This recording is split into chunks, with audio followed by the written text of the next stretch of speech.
Hello friends, मैं हूं Prince और आप देख रहे हैं रेसलिंग पैराडॉक्स चैनल। तो फ्रेंड्स, आज के मंडे नाइट रॉ का एपिसोड खत्म हो चुका है और आज के मंडे नाइट रॉ के एपिसोड में डब्ल्यूडब्ल्यूई वालों ने बवाल मचा दिया है। मंडे नाइट रॉ के एपिसोड से हमें एकदम अनएक्सपेक्टेड चीज देखने को मिली है। तो फ्रेंड्स, इस वीडियो में हम आज के मंडे नाइट रॉ के एपिसोड का पूरा रिव्यू करने वाले हैं। तो चलिए बिना किसी देरी के अपनी वीडियो को स्टार्ट करते हैं। तो भाई, आज के मंडे नाइट रॉ के स्टार्ट होने से पहले कोडी रोड्स और सैमी जैन अपने चैंपियनशिप मैच के बारे में बात कर रहे होते हैं, लेकिन इतनी देर में ही गुंथर निकल कर आते हैं और वो कोडी रोड्स के ऊपर अटैक कर देते हैं। गुंथर कोडी रोड्स को वहां के एक टेबल के ऊपर पावर बॉम्ब लगा देते हैं और फिर गुंथर सैमी जैन के पास जाकर सैमी जैन से बोलते हैं कि you are welcome Sami, Cody Rhodes अब तुम्हारी प्रॉब्लम नहीं है, अब मैं तुम्हारी प्रॉब्लम हूँ। आगे गुंथर सैमी जैन से बोलते हैं कि तुम बस इस चैंपियनशिप के लिए डिसग्रेस हो और तुम बस एक बेकार चैंपियन हो। पहली बात तो तुम्हें टाइटल जीतना ही नहीं चाहिए था, लेकिन अब तुम इसे जीत गए हो तो I am coming for you. तो फ्रेंड्स, इस तरह से मंडे नाइट रॉ के स्टार्ट होने से पहले ही गुंथर ने कोडी रोड्स के ऊपर अटैक कर दिया था, जिसकी वजह से कोडी रोड्स और सैमी जैन का मैच कैंसिल हो गया था। फ्रेंड्स, इसके बाद मंडे नाइट रॉ को सेथ रॉलिंस किक ऑफ करते हैं और सेथ रॉलिंस अपनी एंट्रेंस करने के बाद रिंग में आते हैं। रिंग में आने के बाद सेथ रॉलिंस माइक लेकर रोमन रेंस के ऊपर शॉट्स लेने लगते हैं। सेथ रॉलिंस सबसे पहले रोमन रेंस के बारे में बोलते हैं कि रोमन रेंस डे 1 से ही चोजन वन था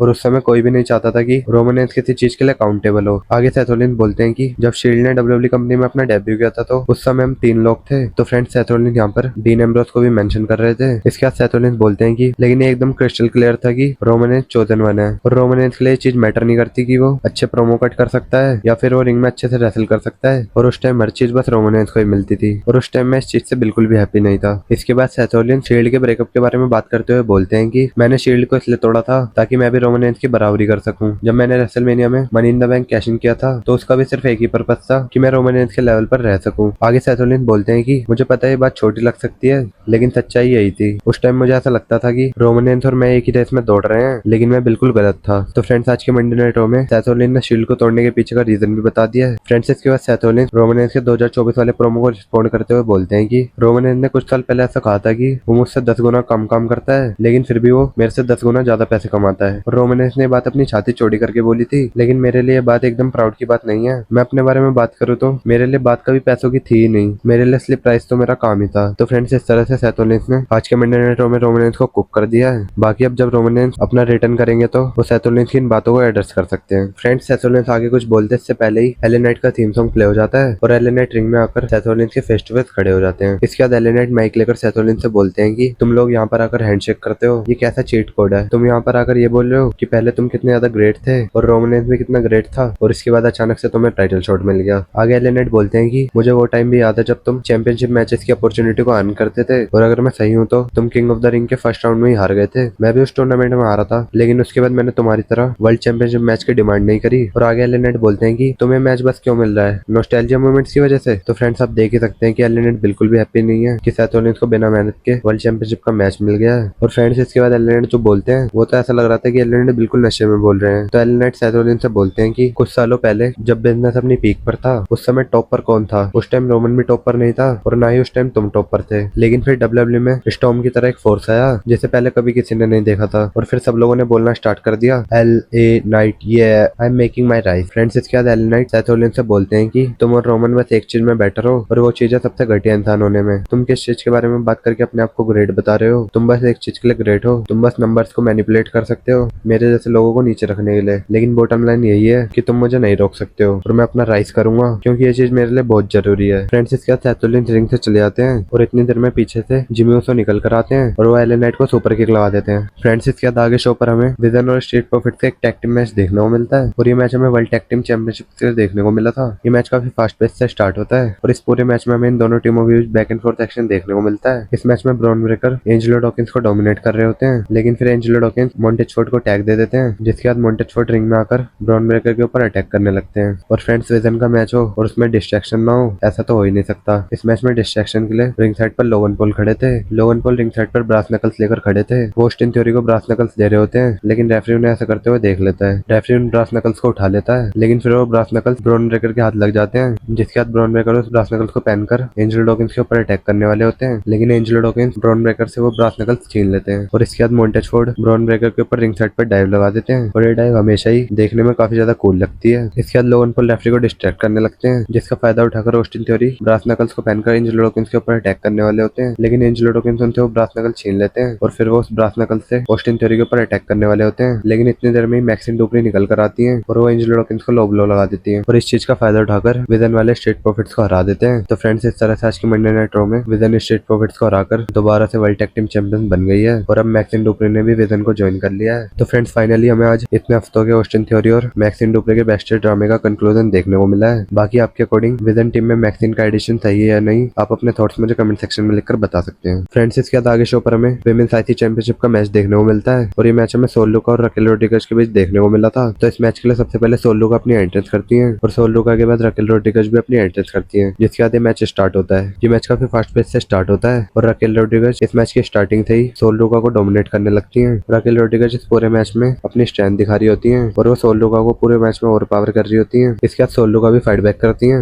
और वो भी रकेल रोड्रिगेज के ऊपर अटैक कर देती है। इसके बाद सोल लुका रकेल रोड्रिगेज के ऊपर अपना फिनिशर सोल स्नैचर लगाने के लिए जाती है, लेकिन रिंग साइड से लिव मॉर्गन सोल लुका के ऊपर अटैक कर देती है, जिसकी वजह से सोल लुका रकेल रोड्रिगेज के ऊपर अपना फिनिशर नहीं लगा पाती है। और इसके बाद लिव मॉर्गन और रॉक्सन पेरेज मिलकर रेफरी को डिस्ट्रैक्ट करने लगती है, लेकिन फिर सोल लुका की हेल्प के लिए भी ईओ स्काई निकल कर आती है और वो रिंग साइड पर रॉक्सन पेरेज और लिव मॉर्गन के ऊपर अटैक कर देती है। और इस चीज का फायदा उठाकर रिंग में सोल लुका रकेल रोड्रिगेज के ऊपर अपना फिनिशर सोल स्नैचर लगा देती है और इसके बाद वो रकेल रोड्रिगेज को पिन करके इस मैच को जीत जाती है। तो फ्रेंड्स इस तरह से आज के मंडे नाइट रॉ में सोल लुका ने अपनी विमेंस आईसी चैंपियनशिप को रिटेन कर लिया है। फ्रेंड्स इसके बाद हमें बैकस्टेज से एक सेगमेंट देखने को मिलता है। इस सेगमेंट में जैकी रैडमैन जिमी ऊसो का इंटरव्यू ले रही होती है, लेकिन तभी एलन नाइट निकल कर आते हैं और वो पीछे से जिमी ऊसो के ऊपर अटैक करने वाले होते हैं, लेकिन इससे पहले Jacob Fatu out of nowhere आ जाते हैं और वो एलन नाइट के ऊपर अटैक कर देते हैं और फिर जिमी ऊसो और जेकब फाटू यहाँ से चले जाते हैं। फ्रेंड्स इसके बाद आगे शो पर हमें पॉल हेमन और ओबा फेमी का एक प्रोमो सेगमेंट देखने को मिलता है। इस प्रोमो सेगमेंट के लिए सबसे पहले पॉल हेमन रिंग में आते हैं और वो माइक लेकर ब्रॉक लेसनर और ओबा फेमी के हेल इन अ सेल मैच के बारे में बात करने लगते हैं और उसी टाइम हमें ओबा फेमी भी देखने को मिलते हैं। ओबा फेमी अपनी एंट्रेंस करने के बाद रिंग में आते हैं और जिस टाइम ओबा फेमी रिंग में आते हैं तो पॉल हेमन के चेहरे के 12 बज जाते हैं। पॉल हेमन को डर लग रहा होता है कहीं ओबा फेमी उनके ऊपर अटैक न करते, लेकिन ओबा फेमी पॉल हेमन के ऊपर अटैक नहीं करते हैं और इसके बाद पॉल हेमन ओबा फेमी से बोलते हैं कि ब्रॉक लेसनर की तरह कोई भी केज में फाइट नहीं कर सकता है और आगे पॉल हेमन बोलते हैं कि ब्रॉक लेसनर ने हेल इन अ सेल मैच में अंडरटेकर को भी डिस्ट्रॉय करा है और ब्रॉक लेसनर ने अंडरटेकर को 2 बार हेल इन अ सेल मैच में हराया है। इसके बाद पॉल हेमन ओबा फेमी से बोलते हैं कि तुम हेल इन अ सेल मैच में ब्रॉक लेसनर को नहीं हरा सकते हो और आगे पॉल हेमन बोलते हैं कि ब्रॉक लेसनर समरस्लैम में हेल इन अ सेल वाले केज से एज विनर ही बाहर निकलेगा और इस मैच में लूजर ओबा फेमी होने वाला है। इसके आंसर में ओबा फेमी पॉल हेमन से बोलते हैं कि तुम बस ऐसे वादे करते हो जिन्हें ब्रॉक लेसनर पूरा भी नहीं कर सकता है। इसके बाद ओबा फेमी बोलते हैं कि पॉल हेमन तुम एक एडवोकेट से भी कम हो, तुम बस एक माउथ हो जिसे खाना खिलाना पड़ता है, लेकिन अगर हाथ ही ना हो तो कैसे खाना खिलाया जाएगा, इसलिए तुम यहाँ पर हो, तुम काफी ज्यादा डरे हुए हो। आगे ओबा फेमी बोलते हैं कि ये इस स्टोरी लाइन का एंड है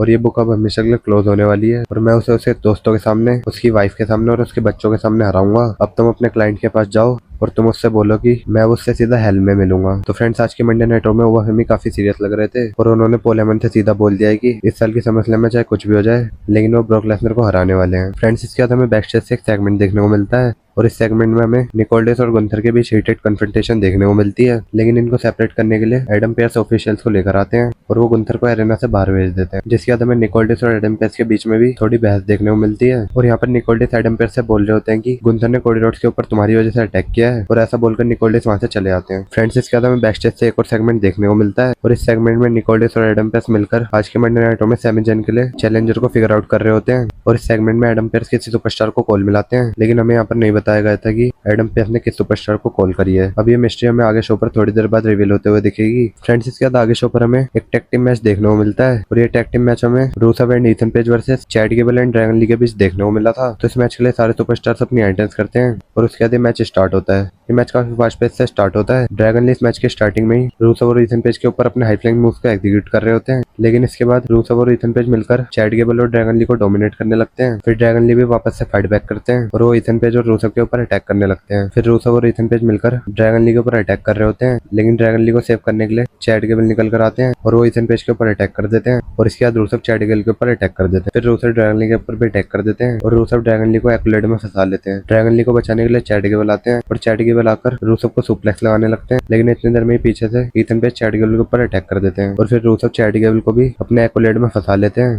फ्रेंड्स इसके बाद चैड गेबल और ड्रैगन ली को सेव करने के लिए जो एंड्री निकल कर आते हैं, लेकिन रूसेव और ईथन पेज मिलकर जो एंड्री के ऊपर भी अटैक कर देते हैं और रूसेव जो एंड्री को भी अपने सबमिशन मूव एक्युलेट में फंसा लेते हैं। तो फ्रेंड्स आज के मंडे नाइट रॉ में डब्ल्यूडब्ल्यूई वालों ने रूसेव को काफी स्ट्रॉन्ग बुक किया है। फ्रेंड्स इस मैच के खत्म खत्म होने के बाद डब्ल्यूडब्ल्यूई ने नेक्स्ट वीक के मंडे नाइट रॉ के लिए आईसी चैंपियनशिप के लिए नंबर 1 कंटेंडर का गॉन्टलेट मैच सेट कर दिया है। और ये मैच हमें Rusev, Ethan page, Dominik Mysterio, जो एंड्रे, जेवन एवांस, चैड गेबल और ड्रैगन ली के बीच देखने को मिलेगा। और इस मैच में जो भी सुपरस्टार विन करेगा वो आने वाले टाइम में पेंटा को आईसी चैंपियनशिप के लिए फेस करेगा। फ्रेंड्स, अब हम आज के मंडे नाइट रॉ के मेन इवेंट के बारे में बात कर लेते हैं। तो आज के मंडे नाइट रॉ में सैमी जैन अपने अनडिस्प्यूटेड डब्ल्यूडब्ल्यूई चैंपियनशिप को डिफेंड करने वाले थे, लेकिन अभी तक उनके चैलेंजर का पता नहीं था क्योंकि कोडी रोड्स इस मैच से पहले ही मेडिकल इश्यूज की वजह से साइडलाइन हो गए थे। तो इस मैच के लिए सैमी जैन सबसे पहले अपनी एंट्रेंस करते हैं और सैमी जैन रिंग में जाकर अपने चैलेंजर का वेट करने लगते हैं। इसके बाद हमें बैकस्टेज अरेना से एक काफी एपिक सीन देखने को मिलता है। तो बैकस्टेज से the best in the world CM Punk अपनी एंट्रेंस करते हैं। सीएम पंक बैकस्टेज से अपनी एंट्रेंस करते हुए आ रहे थे और सीएम पंक की एंट्रेंस के टाइम पर उन्हें शिकागो की क्राउड से काफी तगड़ा पॉप भी मिलता है और ये पॉप एक्सपेक्टेड भी था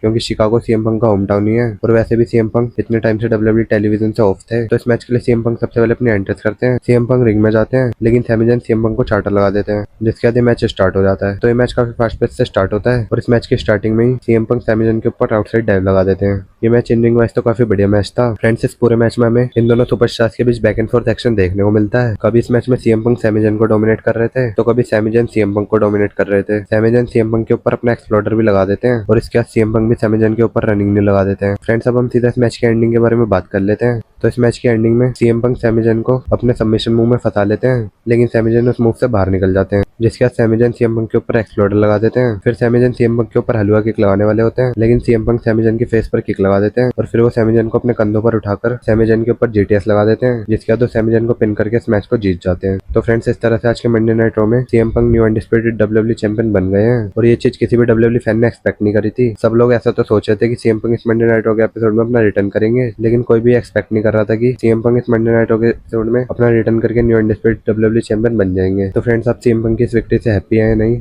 आप अपने थॉट्स मुझे कमेंट सेक्शन में लिखकर बता सकते हैं। तो फ्रेंड्स, ये थी हमारी आज की वीडियो। आपको वीडियो कैसी लगी कमेंट सेक्शन में जरूर बताना और वीडियो अच्छी लगी हो तो वीडियो के लिए लाइक का बटन जरूर से दबा देना। चैनल पर नए हो तो सब्सक्राइब कर लेना ऐसी और मस्त मस्त वीडियोस के लिए। तो चलो फिर मिलते हैं अगली वीडियो में, तब तक के लिए नमस्कार, जय हिंद, जय भारत।